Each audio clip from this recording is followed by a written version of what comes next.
We went through a transformation. We went through an aha moment of saying, why wouldn't they teach me the specifications of business before they taught me the specifications of the engine? I mean, here we were laying off thousands and thousands of people because we had no money. And I can't remember once in 14 years did they ever tell me my job was about money.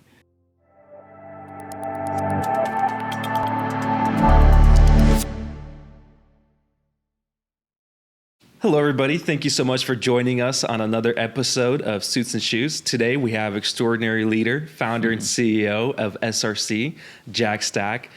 Jack has accomplished so much in his career, tremendous impact on manufacturing, I think redefined business across all industries. Along with, I recently saw a post on your website that you guys are about $500 million in revenue across all of your businesses. And Jack, that's extraordinary. What does it take to be Jack Stack? Oh, lucky, Yeah. to a certain degree. I think a hunger to continually learn and realize that it never stops, and it can be a really thrilling adventure and a discovery process. And Yeah. I don't think there's ever been a time that I really think that I've gotten to the point of understanding anything. Wow. But it's really important to try to strive to find out as much as you possibly can. I love that. I'd like to start at the beginning of your journey. Someone like me, I've read your books countless of times. If you look, it's all highlighted in notes. But I really want to target the younger generation and share your story with them. So you're working for a manufacturer that is going out of business. And how did you take those first steps, and what were they? I worked for a Fortune 500 company for 14 years, and they were very good to me. I was in manufacturing and did everything from the mailroom all the way to being a superintendent of assembly of trucks and tractors, and in that particular point of time, I was always taught how to build something. All right, I was taught to build a product. I had my little merry band of departments and people, and they were manufacturing guys, and we were united from the standpoint is that we all set goals together, and we really got through life, okay, by these little wins and these little victories, right? And then one day they sent me down to Springfield, Missouri. I had my own factory, and we put that factory together under the same principles of transparency and making a difference and teaching people the right things about business. And then we hit a bad snag in the economy. Okay, 83 was a disaster. It was probably the second worst recession that we had ever had, and all of a sudden the company had to liquidate assets in order to be able to pay down debt. We went on a layoff of 1,000 people a week for 2 years, okay? Wow. We went from 115,000 people to 11. Wow. And we just wiped out cities and towns and communities, and we lived through a 2-year catastrophic it was just brutal. I was running a factory down here, and we're getting all the press. Okay, we're getting the 6,000 people that get laid off in Louisville. We get the 5,000 people that get laid off in Memphis. And I would go out on the shop floor, and people would ask me questions like, should I get married? Should I buy a car? Wow. Am I going to have a future? What should I do? They were panicking because unemployment was 12%. Interest was, at that time, hitting 22%. Wow. Okay, if you think things were tough today, 22% interest. yeah, 22% interest was the high, okay, in 1982.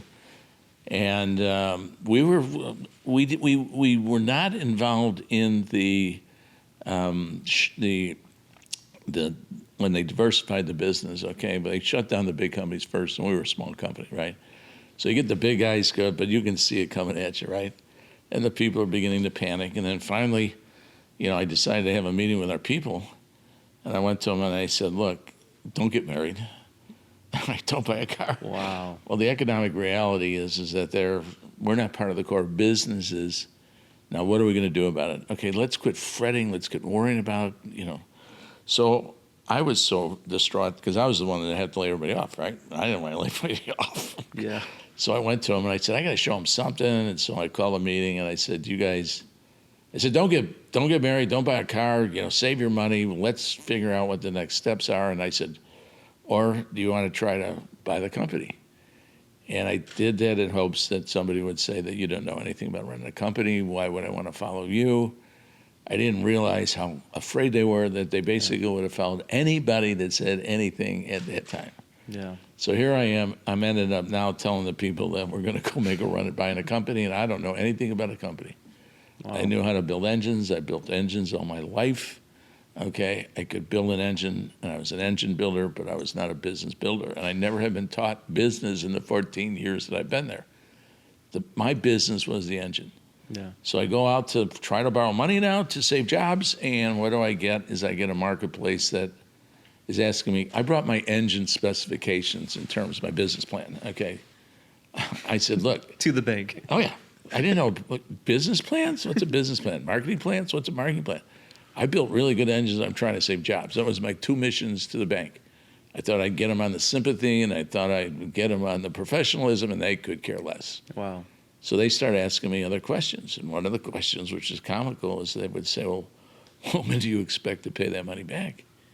And I went there, and I said, wow, good question. I said, I was so economically literate, I didn't know you were supposed to pay the money back. I thought you could pay the interest expense.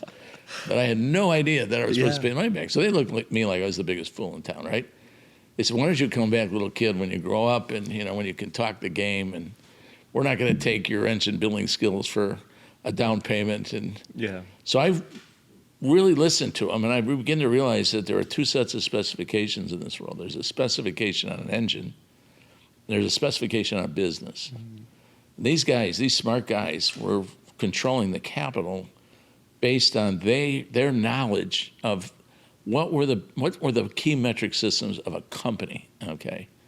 And so when they were looking at things like debt to equity, okay, return on assets, and it was a language I had no idea that was even out there. In the 14 years, literally supervising thousands and thousands of people, we never talked in income. We never talked in costs, and we never talked in expenses. I thought inventory was just pieces. Yeah.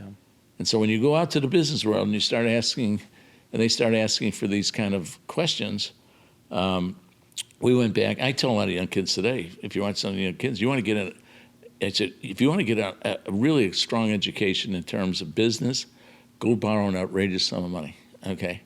And every time you get turned down, all right, you write that down, and that's your class, all right? So we went to over 50 organizations to borrow money because nobody wanted to lend you money at 18%, okay? Nobody wanted to lend you money at 22%. That's why they raised the interest rate so you wouldn't have access to capital. And so we kept getting denied. And we had got to the point where we were about to give up, and a Wall Street Journal came across my desk, and it talked about a bank that was in serious trouble because in '83, everybody was in trouble, right? So it talked about a bank, and the way the bank had to be able to recover was they had to take on risk. They had to take on, risky loans that they could get high interest rates on and high margins. Well, by that time, we could speak bankese, okay? I mean, we did 50 business plan. Okay, I could speak like a banker. I mean, you wouldn't believe the education that you get to realize, and you went through it. I know you went through it. Just from denials, yeah, just talking about business, right? Yeah. So when I read the article, I said, my God, this is the bank for us, okay? I mean, if they're looking at risk, they're looking at lousy loans, they're looking at, hard margins. And so we went to the bank and we said, like, look, I hear you're looking for bad loans. I got a doozy for you, okay? I got one if you're looking for it. So we ended up to hit a spot where this bank, actually took us to a loan department. And then we were able to work with this bank in such a way that we could raise enough capital from the employees to at least have a measly down payment in terms of the money that we wanted to borrow. And we were able to come up with the loan, and it had to be divine intervention. Okay, the timing was so right because that bank was in chaos. Okay, they had fired their chairman, they had fired their. So the moral of the story is that if you have a bad loan, go to a bad bank. Okay, here I would spend all this time going to these banks, and they're safe. I love that. So just go to a bad bank. All right, so. That's amazing. Yeah, thank you so much. So you acquired this. You finally got the funding. You acquired the business. You had people believe in you to the extent where they didn't get married. They didn't buy the home. So now, how did you start over? What did you do differently? Okay, so here I go. I'm with all my leadership team and things like that. And like we went through a transformation. We went through an aha moment of saying, why wouldn't they teach me the specifications of business before they taught me the specifications of the engine? I mean, here we were laying off thousands and thousands of people because we had no money. And I can't remember once in 14 years did they ever tell me my job was about money. Okay. Wow. And then I thought, and I'm from manufacturing, and I had been to all the schools on productivity and supply chain. And I looked at this thing and I said, why do we have 2 systems? Why do we have a system that tells somebody how to produce something or how to make a service.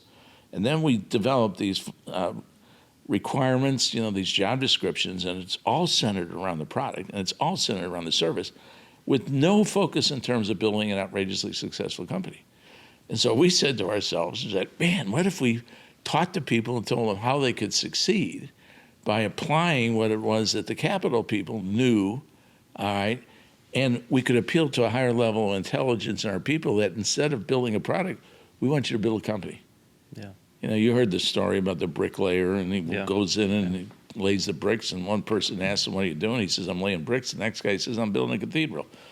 We wanted to build a cathedral. We wanted to build an outrageously successful company. So we felt that if we showed them the financials by which they can evaluate whether this is the place that they want to work and this is the place they want to build, okay, we'd probably get better engines. Yeah. Okay, it wasn't as if we gave them this data and we would go backwards in terms of quality and productivity. What we saw was an increase in productivity. Wow. Because if this is where you want to get to, well, why do you have all these other inferiors? Why do I have to sit there and go, oh, I can't show them this and I can't show them that, even though that is what I really want to get?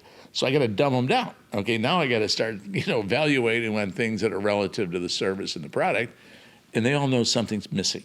Yeah. I knew something missing for 14 years. I didn't know what it was. Because what I would do is I would go ahead and I'd get my engines and I'd get my job done and I'd go home and then I'd read in the paper that I'm working for a lousy company.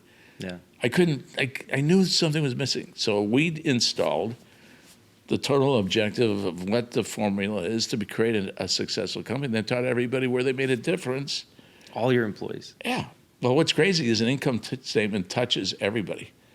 It touches everybody. There isn't anything that's left out in an income statement that you can't relate to some job performance in your company. So the whole idea is that I was going to take every single line of the income statement and I was going to put a name there. I mean, I had a person that was in sales by the name of Bob. Bob had this job description and it was like, call 7 people a day, old customers, 4 people, run the CD, we had CDs at the time, we had DVDs at the time, we had plant tours at the time, and it was all formula-based selling, right? No dollar value in it whatsoever. So now we have the new company, we're going to fill out our first income. I say, when I turn to Bob and go, how much are you going to sell, Bob? I could care how you're going to sell it. I don't care how you're going to get it done. How many DVDs you're going to play. And Bob goes, oh my God, this is the first time I began to realize is that my team's responsible for $1.5 million a month. So then it was easy. Then you go to accounting people and go, okay, you guys costed this thing out now. And I went through that income statement and was blown away that I had spent years writing evaluations on people that had nothing to do with what really the outcome was for the business. And they can't control it. They can't, they can't play an impact on it. They can't impact it. They haven't. Once you peel the onion back and once you show where they fit into the income statement, that's ownership. That's the psychic ownership. That was the distance by which they were missing because they had it. And then what happened is we gave them the power to be able to live to the standard that they established, right? So Bob owned 1.5 a month, all right? He owned it, all right? Wow. And then Irene owned inventory and Joe owned labor and overhead, okay? And we delegated everything and we came together as a result of the income statement and balance sheet. Wow. Is that the moment you're like, wow, this is the great game of business? Oh, our backs are up against the wall the first year of business, right? So we have an 89-to-1 debt to equity play with a 14% interest. So we owe $1.05 million in the first year just on the loan, right? So we got people together and we said, look, the biggest critical number we got to get right now is that we got to get this loan down because we're paying 14 cents on the dollar on the loan. So let's teach everybody how they make a difference relative to the loan. So we used debt to equity our first year as a critical number that said, you get debt to equity, we'll fund a bonus pool. All right, we'll teach you how you make a difference on debt to equity. 6 months later, they dropped $2 million worth of inventory. Wow. At 14%, that's $280,000. We gave $140,000 to the people because of what they did and booked $140,000 in terms of profit. So that's when it exploded. That's like unheard of even in today's society. You don't get a job at a Honda or Toyota, and they don't teach you that day one. How do you make that impact on a global level? It's common sense, though, isn't it? Yeah, it is. I mean, I Why once don't you you tell me how experience we're it, missing it? Okay, you're sitting there giving me credit for it. I'm just going to tell you that it's the most common sense approach to running a company. yeah, Why aren't we telling people how the company is evaluated, how the company is put together, teach people how they have an impact on creating something outrageously successful, and then have an incentive program that rewards them for the value that they create? I mean, this is what the whole system's supposed to be about. Okay? yeah, $1 trillion question. Yeah, this is what we're supposed to be doing. Yeah, It's yeah. right. Yeah, it leaves me for a loss of words, because that once that employee knows the impact they have on it, not only do they get more ideas, they feel like they're influential. They feel like they're more They go invested. home, they're heroes to their kids. Exactly. Okay? If They you're want to giving- bring them on a factory tour. They Yes, want to show and their the- spouses. And if you're giving them that marketing information, that sales organization, you're talking to them that you'll know that they understand macroeconomics and microeconomics. It pumps them up. It Yeah. makes them feel better. But here's the impact of teaching financials. They then take it home yeah, and they straighten their own financials up. Okay. And it's incredible because nobody teaches people how to do a budget, live to a budget, okay? Understand what debt can really do to you, all right? And so what I like is the overall effect. And then once it works, our people have cashed out, they've retired, and that money just goes back into the community 3-4 times what it was from what they generated. So and quality of life. We talk about quality control. Oh, yeah. If you have an unhappy employee who's stressed about Yeah. how to make ends meet, how can he or she build a quality product? we were dreamers, okay? We just thought, okay, if we get people to having enough money to be able to buy a house, we've been able to we really thought we did something. Now they want the bass boat. Now they want the Escalade. Now they want your vehicles. Okay, so, but the coolest thing about it is they know how to get it. Yeah, Okay, yeah. They knew how to get it. They know that there's that ladder you can climb to get it.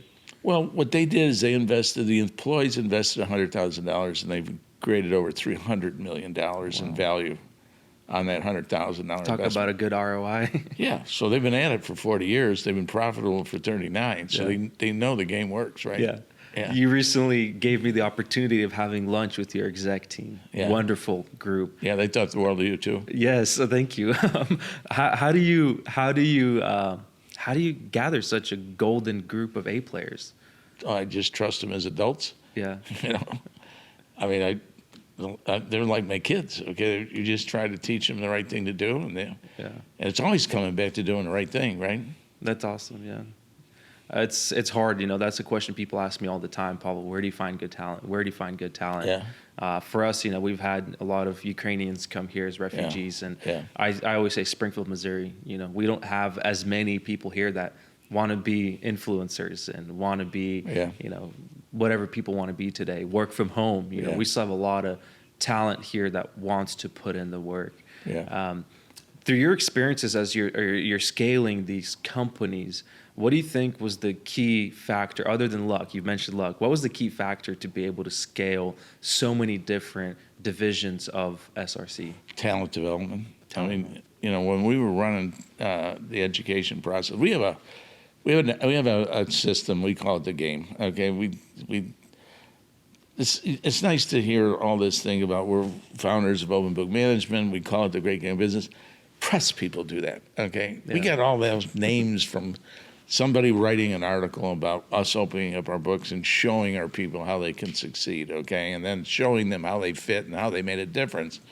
And somebody else calls all these things, but we really, really love to compete. Okay, we have people that absolutely love games and they love challenges, and they're competitors. All right, and if you develop your environment where it's all centered around the positiveness that you get as a result of having the guts to be able to compete, that's a significant award. Okay, that's a significant feeling. It's a significant achievement. So we do a lot of celebrating. We do a lot of rewarding. We have great parties. Yeah. Okay, only from the standpoint after we've been able to accomplish something that makes Yeah. a significant difference. Okay, That's extraordinary.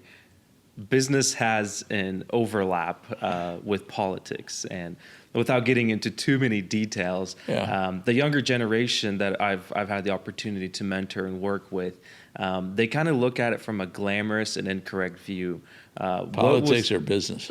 Where politics and business cross. Yeah, right. So, from what advice do you have today for the younger generation? What relationship should business have with politics or politicians? It's really funny that you say that. I've recently taken a short-term assignment, to work with a business school. Yeah. And so I've been going into the business school, with some of the philosophies of business that you were doing, I'm doing, some of the things that we've learned. So I walk in, and I've been there like 7 or 8 times right now, and when you're in manufacturing, you have a tendency to do things like count things, right? I don't know how you are around your kitchen, but my mind is so manufacturing oriented. I never want to do more than one move. I mean, if I move something from the stove and I go to the refrigerator and I had to make 2 steps, I want to kick myself in the ass. I don't know. It's a weird mind, right? It's all about figuring out how to do things really fast and quick. Yeah. And so that's a very, very, very bad thing. So I go over to this business school. I'm 0 for 34 on eye contact. Kids are walking around, and if you run a factory and you don't go there and go eyeball to eyeball with your people, all right, you're missing one of the most significant opportunities. And if you don't say hello to me, I go right and say hello to you. Okay? Yeah. I just go right in your face and say hello. Yeah. Okay. Hi. Okay. Speak back. Now you got to be careful, because if you miss somebody, then they come back to you and say, "Is he mad at me?" or anything like that. So our company is like, we say hi, right? Yeah. I'm 0 for 35 right now. Counting kids, right? I got one. I say hi. I got one. They take out their earphones, right, or their pods, and they go, "What'd you say?" I said, "Well, I said hi." And they go, "Well, this is the weirdest guy I ever seen in my entire life." Right? They're into they're into their phones. They're into the iPad. I just got my first one that looked me in the eye this morning. So now I'm 1 for 37. So it's like, Wow. This is what's coming at us. Yeah. They're just An entire generation. oh God, can't we just create niceties? Can we recognize people? Can we go back to saying hello on the streets without thinking someone's going to mug me from behind? It's just like. So do you think businesses should have that relationship and open channel of communications with politicians? Yeah, I do. You've met in your life 3 presidents, probably more governors than I could probably count. Yeah. What's your relationship been there like? I'm pretty independent. I just look at it as I'm a believer in the free market enterprise. I just think that at the end of the day, that's the only salvation. That's the only leveling between the haves and the have-nots. That's the only hope we ever have. And if somebody is messing with the free market, where they're putting regulations where somebody gets a favor against somebody else, then I really, really go into some action. But if I look at someone that's really, really wanting to create more jobs and wanting to create more opportunities, and kind of try to believe in what the dream was supposed to be about without any kind of influence and regulations, then maybe when you have a problem relative to putting up a factory, they're working on your side, not trying to distance you from the debt that you have to pay and the markets that you have to perceive. I will support the free market enterprise. That's amazing. Do you have a moment from your business career of whether it's a former president or governor, maybe even a local mayor, have helped you progress in your business? This whole community has been really good to me. That's amazing. And it's good to me because they were good to each other.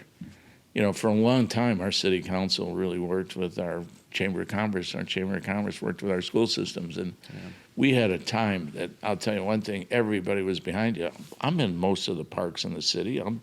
I was there when they developed the east side, We were one of 2 or 3 factories that went in there, so we would build the opportunities that we had for people. There was a really, really cool progressive time where everybody came together. We then had some interferences like pandemics and things like that. We kind of spread out in terms of what the direction we had, but it was Springfield, Missouri, and the community working together that really promoted us and helped us. That's amazing. Yeah. You started early on you documented it in one book, then later on in your career you documented it in another book. What inspired you to write these books? So someone asked me how we pay people. And I said, well, we pay people a fair market wage. And then if they do better than market, we have a bonus program. And if they really do better than the bonus program, then we have an equity program, all right? And so we have a really, really sophisticated methodology of teaching business by which they can understand equity. And so they flew us out to Cambridge, and they put us in a group of people, and they wanted to absorb us or try to figure out what in the hell. We've never heard a pay policy like this before. You know, you talk differently than we talk, all right? So then they sent a investigator over here to see how we operated businesses, and then they said, man, we can't believe anybody's really showing their financials to anybody. I thought they thought it was really weird. They wrote a piece on it called The Turnaround on the Inc. magazine. And then as a result of the piece, I got invited to give a speech. And so I went and gave a speech in Cleveland, Ohio. And I had a little room, all right? It was a little room. And people, you know, they read the article. They then began to say, you know, I believed in this, but no one ever did it. And I'd like to talk to you about it. It's always been in my heart to do, but I don't have, my dad told me I couldn't do it. And no one said that this is the right thing to do. And I'd like to know more about it. And the room got full, and then it overflowed. Right? So this really, really brilliant business editor at the time, she was from Doubleday, she picked up her ideas of books by going to these conventions and seeing, well, what's everybody looking at, right? So she came up to me, and after the speech, she said, do you want to write a book? I said, lady, I can't write a sentence, let alone write a book. Then she said, well, what if I gave you $75,000? And I said, well, how fast do you want this book? Because we needed a crankshaft grinder. Okay, you kidding me? 75 grand I can buy. I just left the guys out in the shop, and they were screaming for it. So I said, okay, we'll take the 75, get the crankshaft grinder. And then she said, okay, one condition, though. You have to write the book as if you're sitting across the table talking to me, and I don't want text. So then we went on to try to write the book, and it was all text, and she just hated us, okay? I mean, it was like, no. Do it again. So then we did it again. No, do it again. So then here's how we did it. We just said, okay, if she wants it, you know, over the table. So we took a tape recorder, and we went down to Table Rock. Wow. And I was fishing out the front end of the boat, and my partner was asking questions. And so all of them were on dictation.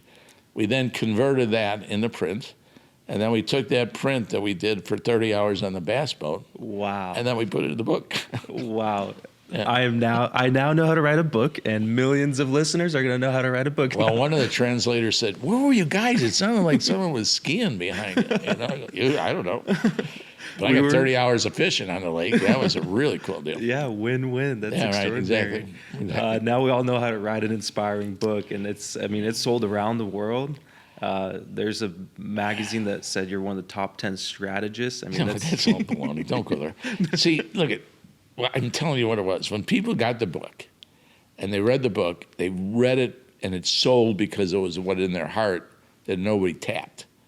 You did not do these things, okay? This was blasphemy, okay? This was like... I mean, it contradicts business one-on-one. Everything on disclosure, everything on security, everything on confidentiality, it opens it up, right?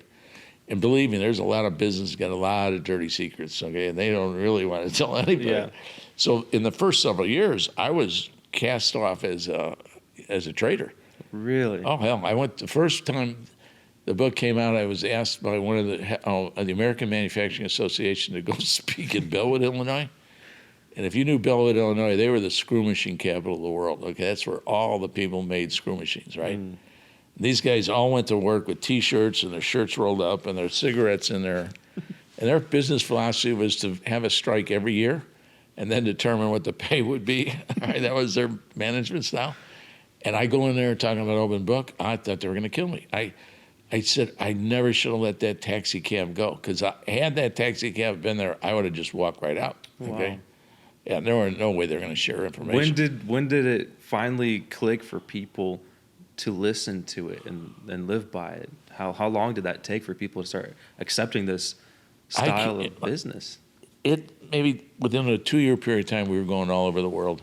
Wow. The World Bank hired us and asked us to put it in a country. We went to Zambia in 2 years. We put open book management in a copper mine. It's crazy. And it worked. I had to. It was amazing. It was really amazing. And it was a great story because there was 55,000 people that worked in the business, which is copper mining, and copper mining was 85% of the GDP of Zambia, right? So if we could teach the people how to be able to be outrageously successful in producing copper, the whole quality of the country would raise. Okay, the Brits had trained these people. They spoke beautiful English. They're the most beautiful people you ever saw, but they didn't know anything about business. It was back pick, shovel, shovel, shovel. They thought the more they picked, the more they shoveled, the more profitable they were going to be. All right. Yeah. Once we got in there and we kind of showed them everything and showed them, like they had negotiated the technology contract from Japan because Japan was smart enough to see where technology was going, and they negotiated a contract with Zambia that if they got their copper out in the first 5 days, they would pay them within a 10-day period of time because Japan wanted to get in front of everybody, right? Now, that was a great contract. The problem is they never told the miners, okay? So what happens if you deliver it the last part of the month, you didn't get paid for 60 days. Oh, wow. So you get this massive disconnect. Disconnect.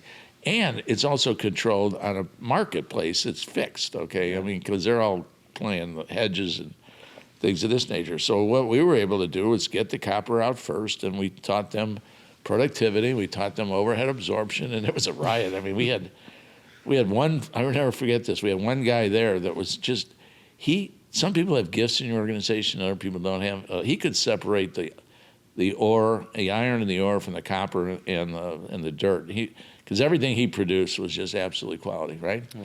But he was an alcoholic, and he never showed up for 2 days, okay? So I went out to him one time, and I said, Hunka, I said, you are killing us, okay? You got the most, you're one of the top person here. I said, we're losing a fortune.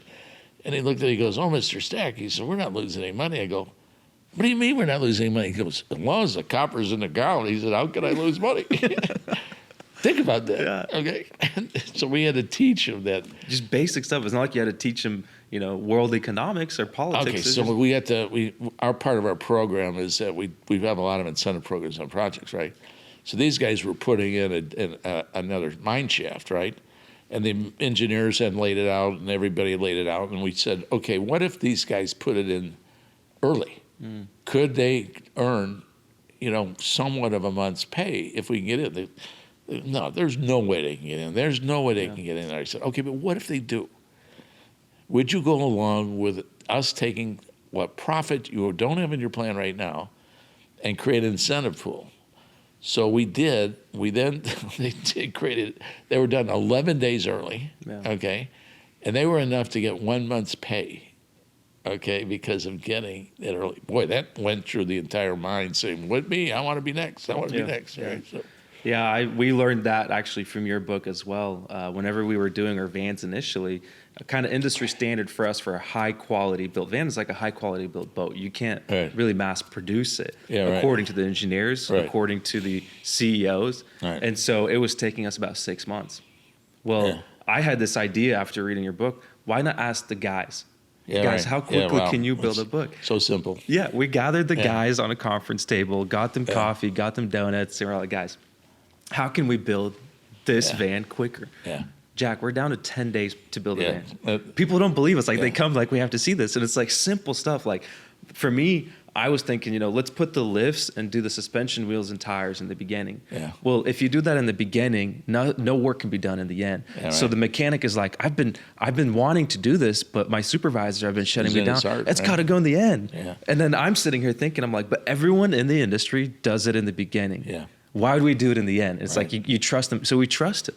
Yeah. And we moved it to the end. Yeah. And now that van is not sitting empty for 5 days. It's getting work done. Yeah. And then in the final stage, whenever it's already PDI'd and there's a collection of them, they can do all their work. Yeah. And you listen to that front line. You're absolutely right. We learned that when Japan was kicking our ass in the 80s, okay? And if you read anything on manufacturing, the press was killing us. They were calling us the Rust Belt. They were telling us that if we don't do something about productivity in the United States, our kids will live worse than any generation in the history of the United States. It was horrible. there was a piece called "If Japan Can, Why Can't We?" I mean, it was an editorial. It was an NBC documentary, and it just torched us.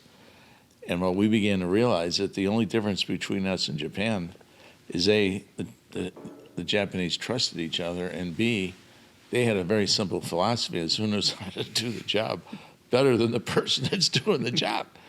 Okay, if you were to look at where I was for in those 14 years, okay, we knew how to tell them how to do the job. Okay, I've never asked to improve productivity. Yeah. It's what we're supposed to be doing, isn't it?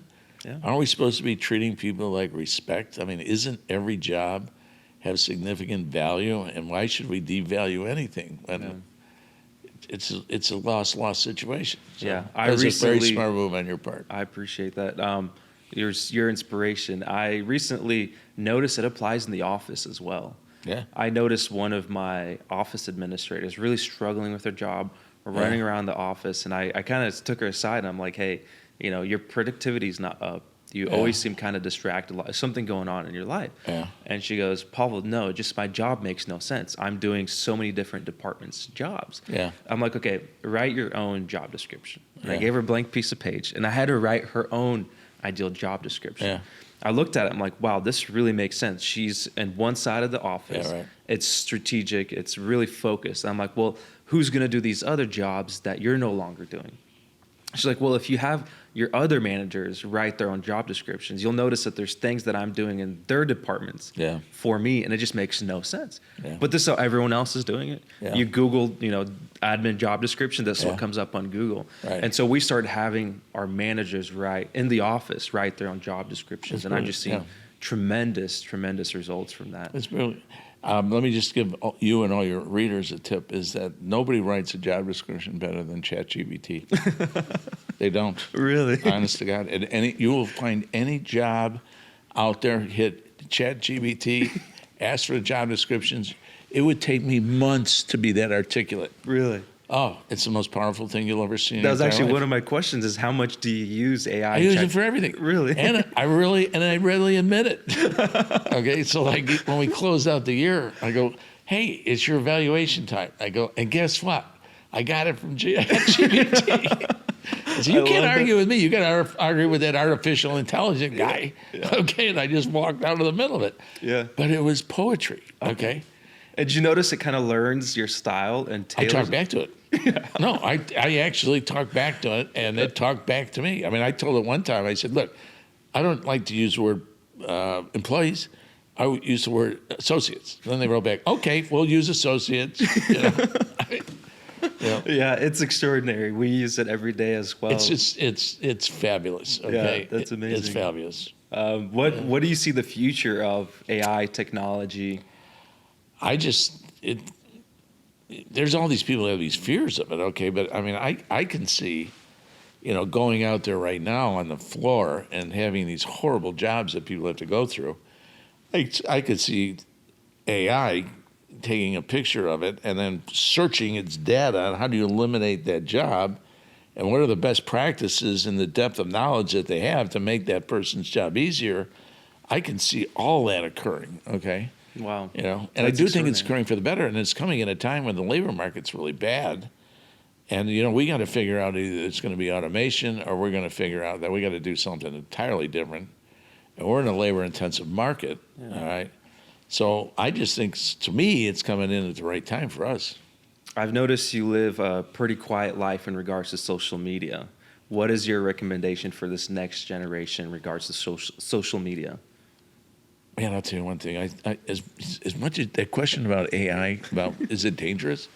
Social media is even more dangerous, okay? I mean, I just was trying to explain to you a little bit earlier that in our accountabilities going forward for next year, the number one accountability we have at 12 of our subsidiaries is a new sales process. Because we got seduced into online digital marketing, digital sales. We got HubSpots. We got how many hits we got to have to make conversions. Okay, we're spending millions and millions of dollars, and I don't have any leads. Okay, I mean, and then you wipe out your entire organization because you said, we can do this all online. Okay, and all of a sudden your sales are falling down, You're losing the relationship. You don't even know who to talk to in terms of your marketplace, okay? Talk to people. Yeah. Let's bring the eyeball to eyeball back again. Okay, actually, I'm really thinking about putting a sign in this college saying, hey, look at each other. Hey, say hello to each other. Okay, let's get back together with each other. Yeah, okay, yeah. so I think collaboration is the key right now. You really got to be able to figure out.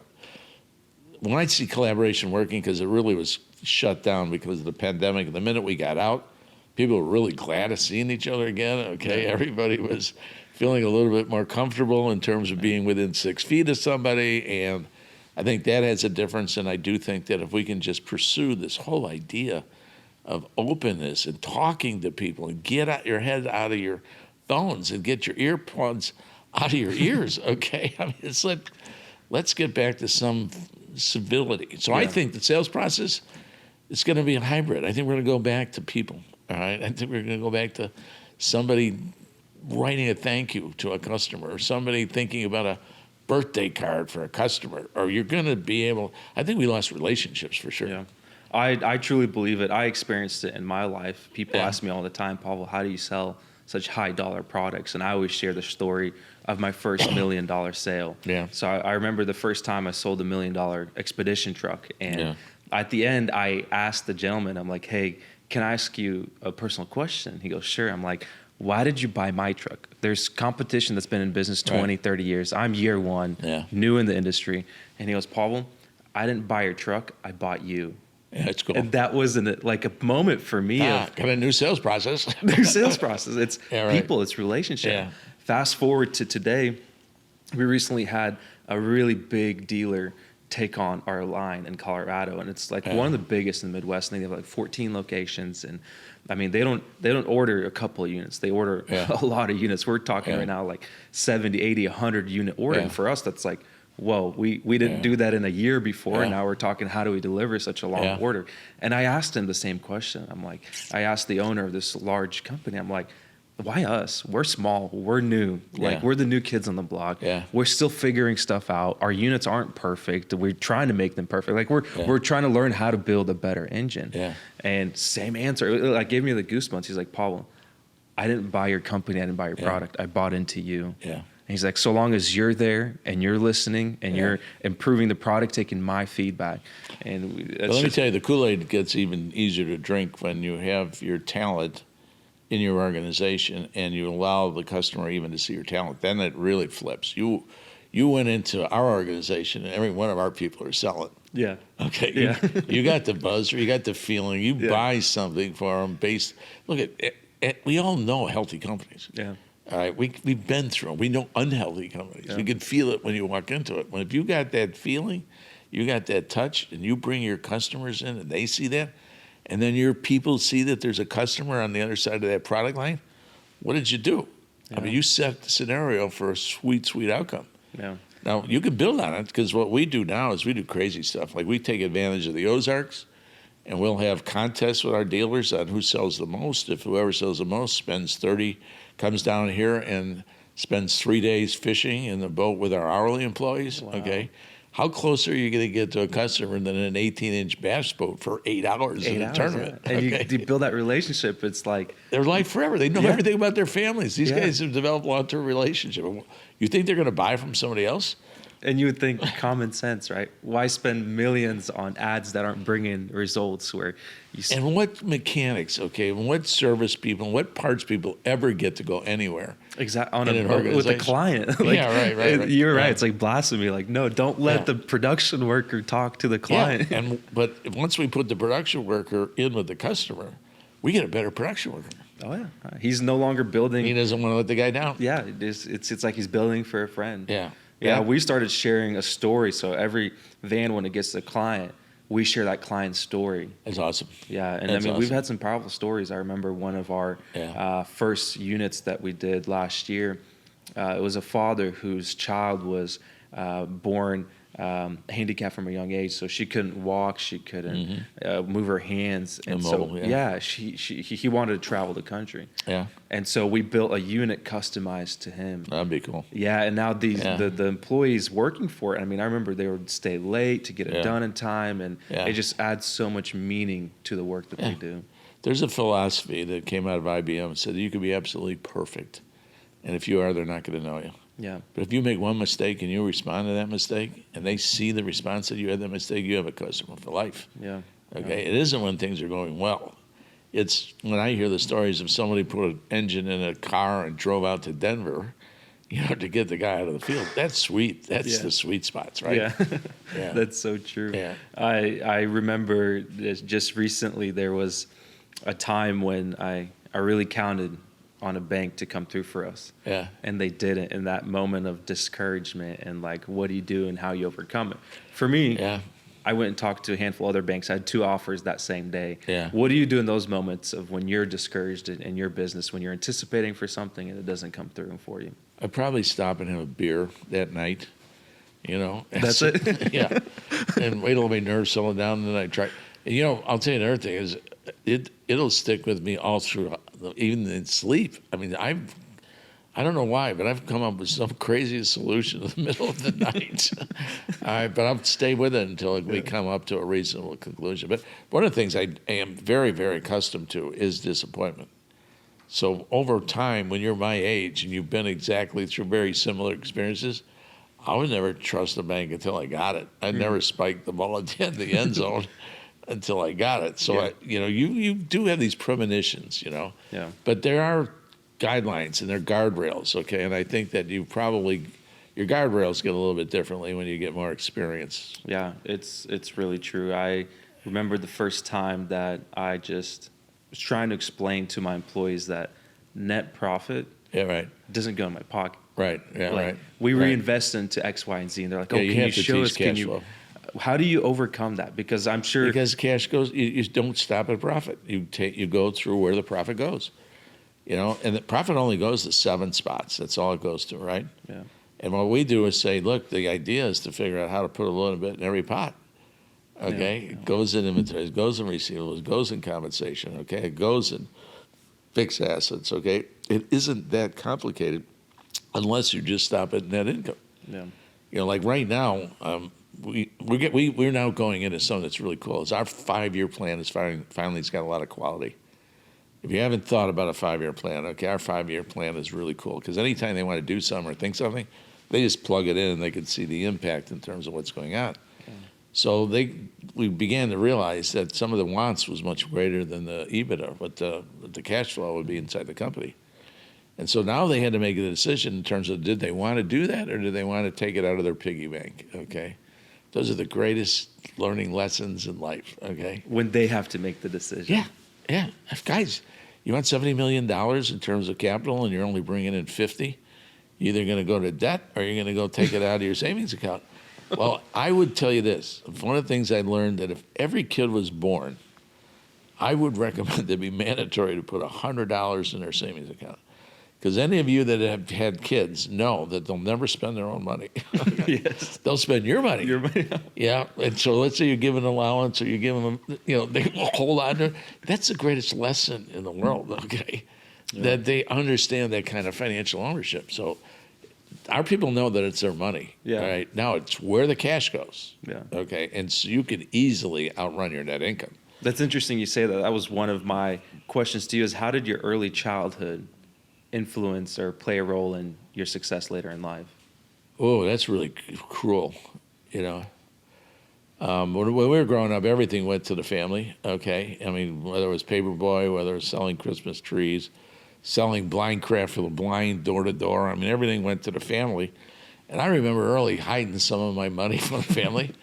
And I had a hole next to to a chimney. Mm-hmm. And then one day my dad was cleaning out the leaves in the gutter, and he looks down and there's all the money that I had been saving. Okay. That had an influence on me. Yeah. Okay. Yeah. So the influence was, and I should have referred it to the last question you had, is that I'm very, very, very good at having contingencies. Mm.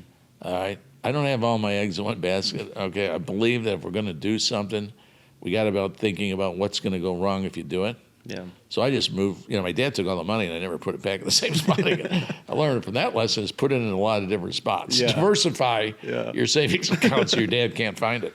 Yeah, that's true. I grew up really poor. Like we grew up, it was hard. Yeah. It was really, really hard. And one time we were out of money completely, and my dad wasn't getting paid till the following day. Yeah. And we needed $20-ish to make ends meet that day. Yeah. And I was just out by the mailbox, and I literally inside the mailbox found $20. Yeah. We to this day don't know if it was a neighbor or what. We just believe God sent those $20. Well, Or he put you on the line whether you're going to keep it or give it to the family. well, my dad was smart, so for me, I didn't know at that time what hardships was, other than if you had something nice and it was taken away, we didn't have anything, so I didn't have something to compare it to. Right. So I remember coming to my dad and showing him, Dad, I have $20, and I thought it was just a $1 bill. So my dad was wise. He's like, I'll trade it for you for $3 bills. Yeah, right. And so he gave me three $1, and I gave him the $20. And I remember those three $1, and they were the world to me. Yeah. I couldn't spend them, and I kept them for the longest time ever. I always tell young people, I think the best thing that can happen to someone is be born into poverty or like hard situations where you learn the value of money. I would go one step further and just try to teach people the disaster of debt. Yeah. Okay, because debt kills you. Yeah. And it just gets worse and worse and worse. And we actually have family-friendly financials that we teach our people so they can avoid debt. I've had some associates have 9 aspects of debt and watched them get down to 2. I've seen some of our people get into payday loans. We had one lady that took out $2,000 for Christmas to buy her kids toys. She went to the payday loan, and this went on for a year. By the time we got involved in it, her interest rate was 350%. Unbelievable. And so we actually went to the savings and loan and said, we'll send you a check. The guy goes, are you kidding me? He goes, I'm getting paid by the minute. You come down here and pay it off. They wouldn't even take the money. They wouldn't take it over the phone. Yeah, so it's sad. Yeah. Yeah. You kind of mentioned how you guys help employees with their personal financials. Is that just through the way you do business, or do you take it a step further and actually give these courses on personal financials? We do anything. Wow. Everything, okay? Even when they get their 401ks, we will give them the 401k in a balance sheet. Really? And it'll have their 401k money in there, and then it will have their equity in the company in there. Then they're supposed to go home, and then they add in their assets and they take out their liabilities so they get some idea of their net worth. And there's people walking around the factory saying, man, I improved my net worth by about 20%. That's the language that you want to hear, right? So, yeah, we teach them that, and then we have emergency funds. If they have a crisis, they can get up to $2,000 if their truck breaks down or they had a house fire or something like that. That's all subsidized by us and the associate. All the money's in there, so the company, they own the company, so it's the associates. And we have credit unions that if somebody gets in trouble, they're available to take out a payday loan and be replaced with a more conventional loan, and then we'll back the loan, for the people so they can get out of debt, and we have all these kind of courses that are really just absolutely. Plus, we do the game. We do the open book. I mean, when they're doing income statements and cash flow statements in their huddles, in their staff meetings, it's automatic. They just begin to understand the concepts of it. I can't even imagine not only the quality of life and how much it increases, but the quality in the work and production and the impacts it has. Oh, it's the mindset. It's the mindset when somebody doesn't have to worry about something like that as well. That's extraordinary. Yeah. What would your, in conclusions, kind of be a key takeaway for this younger generation, in business and life in general? Here's the most simplistic, absolute, statistical. 66% of our country is economically illiterate. Wow. Okay, and that's a fact.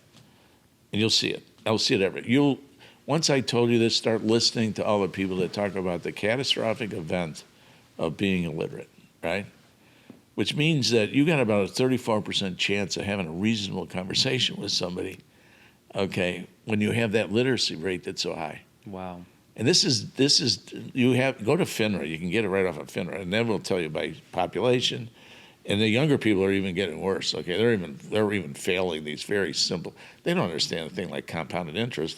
Forget that. That's a zero. Wow. Okay, yet that's one of the most powerful tools at a young age that someone really needs to be focusing on, because it makes a significant difference in their life. Okay, so if we're not going to figure out how to be able to cure this disease or financial literacy, we're screwed. We're in trouble. Yeah. There's no question about it. I mean, how do we solve that? well, I think with practices, I think businesses got to be educators. Yeah. Okay, I'm sorry. I'm not going to point the finger at the school system, but something got us to that lousy statistic. Yeah.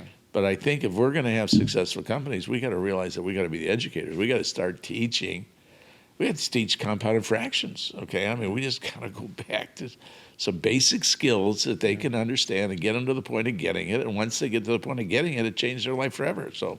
How long do you see it to take, like if a new employee comes and they're financially illiterate, how long do you see on average it takes to kind of educate them and bring them up to speed? We don't even think that we don't even start for like 90 days. I mean, it's been very interesting for us because of our system, okay, to allow people to hear it and see it and feel it but not understand it. They go into staff meetings. Our staff meetings fill out an income statement, right? So if you don't know anything your first day of work and you're sitting with people going, what's sales? What's COGS? What's engineering expense? What's sales expense? Okay, what's warranty expense? Well, it's kind of hard, but eventually, you get it by osmosis to a certain degree. Mm-hmm. All right, so you let them get the osmosis side of it, and then it piques their interest. If you go in there and give them a book right away and say, I want you to read this thing, but they're going to sit there and go, oh, now I'm connecting. Okay, now I know what they mean by margins. Yeah. I'm telling you, go to somebody on the street and you say, what is the difference between margin and markup? You're going to have only 34% of the people are going to get that right. Yeah. Okay. And so what we're trying to do is get the category of terms, and then we connect the category of terms with the actions that we have inside the company. That's very well said. A part of the podcast of what we're doing is, I'm sure you've noticed walking around campus, attire has changed drastically, generation to generation. Yeah. What is your kind of go-to attire to day-to-day basis? Are you kind of buying into this whole sweatpants and t-shirt, or are you still suit and tie? I'll tell you, there are times that I've really been tired. And I love throwing on a pair of jeans and a shirt and going to work. Okay, and so there are times. Okay, I do that. All right. Most of the time, out of respect, I'll have a suit coat on. Yeah, that's extraordinary. What do you recommend for the new generation that are going to class and traveling and going to interviews? And I mean, I'm sure you've conducted some interviews. We have people come in interviews in shorts and a t-shirt. And that's not just entry level production workers. That's managerial positions. Yeah, I got it. Do you accommodate that, or do you hold true to your values? I will tell you that since from 2017 to maybe just recently, as a year ago, we didn't understand. We just hired everybody. And we were drinking out of a fire hose. Okay, when you're growing 20%. And you got retention rates that have changed significantly because kids now are leaving for any kind of reasons whatsoever. You're getting ghosted in terms of the marketplace. I think we hired 900 people in 1 year. Wow. It would have been 2021, okay? And when you're dealing at that kind of a rate, you really kind of mess up because you're taking anybody. Yeah. Within the last year and a half, we finally said, we just got to find the right people. Colin said a great thing about finding the right people in the right seats on the bus, right? Exactly. Now we have to make the right seats, okay? Yeah. So now we're not only taking the right people, but we're putting them in the right seats. And we're discovering that everybody has a natural talent. And if you can figure out at the beginning of that recruitment, or at the beginning of the exercise, in terms of what the natural talent of somebody is, and you can match them up to the position that best satisfy their natural talents, you got a winner. Yeah. So we have been, for the last year and a half, doing these analysis in terms of, is that person an analyzer? Is that person a driver? Is that person a director? Okay, is that person?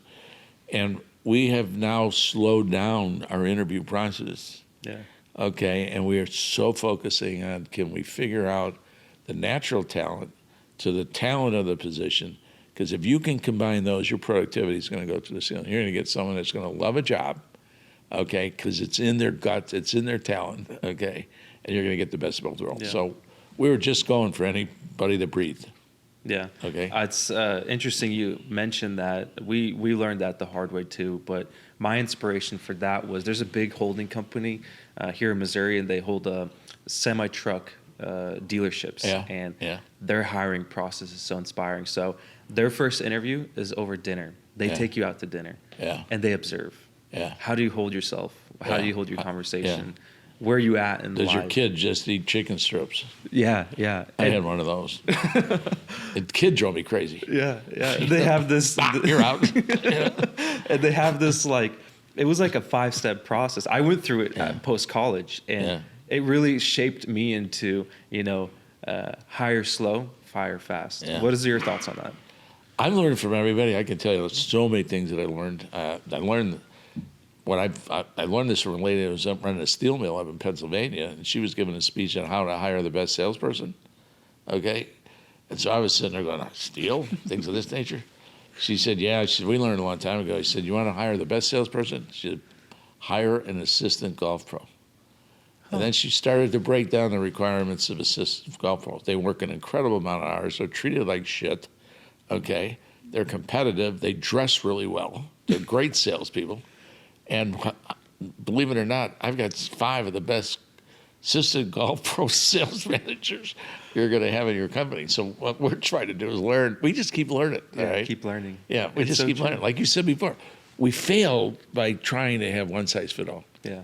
Okay, that was acceptable at one period of time. Now the marketplace is so different, and the shortages have such an impact on it.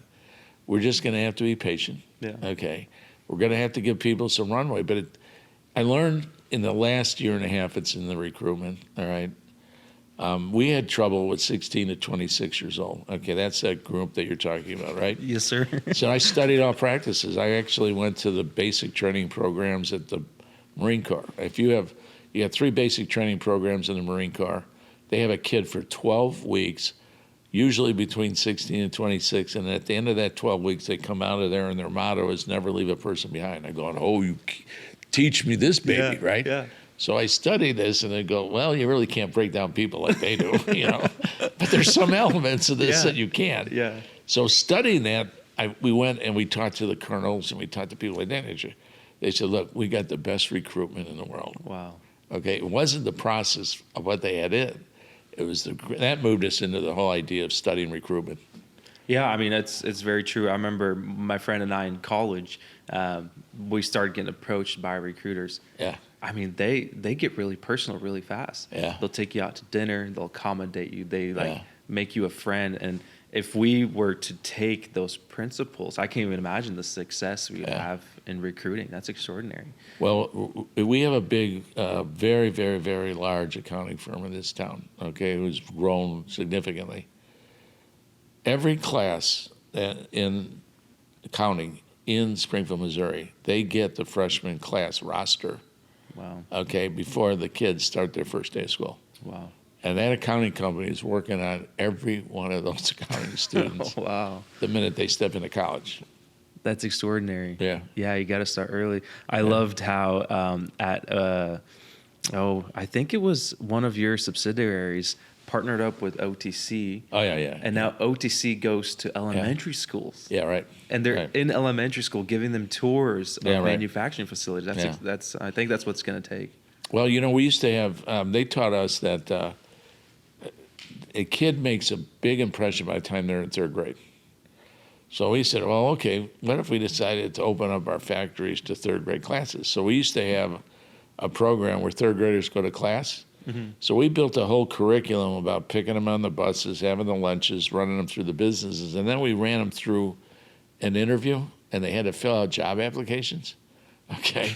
And then they had to take the job application, they had to get a reference from their family, and what we didn't know is that sometimes families never even praise their kid, okay? Yeah. So we ran them through this course, okay, and we took them through tours. Who do you think was the most impressive person the 3rd graders loved? I can't even guess. The forklift truck driver. Really? He made that. Those kids would run up to that forklift truck driver. That truck driver was good for 2 years. Wow. Okay, these kids were looking up to him. All right, Yeah, so that's amazing. I do think I think that's just going back to business being educators. Mm-hmm. Okay, we made an impact on those kids. I've seen them now, some of them even coming into our businesses, okay, because of the program that we had. And one of the funny things about it is that when you did an interview, we sat there and said, oh, your penmanship is not good because we can't even read your penmanship. And why did you not fill out everything in the application? It was really a really intensive interview. And then you asked the question, of what was the most difficult question that they had? I mean, they cried at the references that their parents had brought in, okay? Wow. But we taught them so much about the job. And the one that was really impressive, we drug test. Really? Yeah, can you imagine telling third graders? It's kind of like a What was the reaction? early warning system, okay? Well, a lot of them said later on in their lives, that was one of the things that we didn't know. We didn't think about the fact that we'd be tested for drugs. We just wanted to take the drugs. Yeah. Wow. So from an early age, you instilled that into them. We had all kinds of programs like that. That's amazing. I love that. I really appreciate you taking the time and meeting with us, Jack. Great to be with you. It's astonishing how you continue to inspire, and I hope that you continue to do that. I know